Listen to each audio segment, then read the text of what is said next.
arsitektur komputer dan jaringan komputer.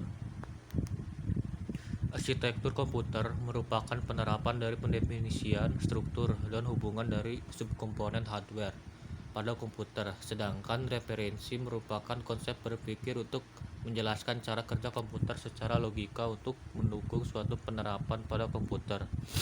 Dalam bidang teknik komputer, arsitektur komputer adalah konsep perencanaan dan struktur pengoperasian dasar dari suatu sistem komputer.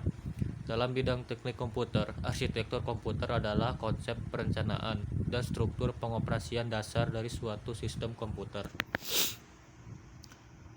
Arsitektur komputer ini merupakan rencana cetak biru dan deskripsi fungsional dari kebutuhan bagian perangkat keras yang didesain, kecepatan proses, dan sistem interkoneksinya.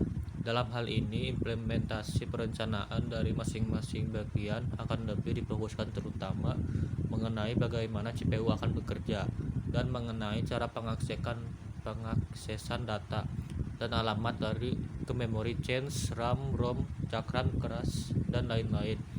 Beberapa contoh dari arsitektur komputer ini adalah arsitektur von Neumann, CISC, RISC, BlueGene, dan lain-lain.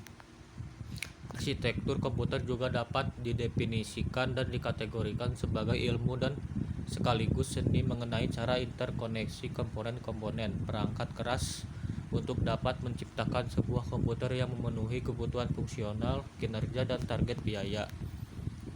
Arsitektur komputer ini mengandung 3 subkategori: set instruksi, ISA, arsitektur mikro dari ISA, dan sistem desain dari seluruh komponen dalam perangkat keras komputer ini. 2. Jaringan komputer. Jaringan komputer merupakan sebuah sistem atau himpunan komputer autonomus, memiliki kendali atas dirinya sendiri dan perangkat jaringan lainnya yang dihubungkan dengan menggunakan protokol komunikasi melalui media transmisi untuk mencapai suatu tujuan yang sama. Media transmisi dapat berupa kabel wire atau udara yang menjadi media bagi komunikasi elektromagnetik wireless.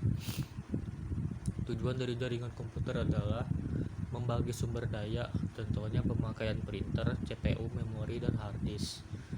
2. Komunikasi, contohnya surat elektronik, instant messaging, dan chatting. 3. Akses informasi, contohnya web browsing.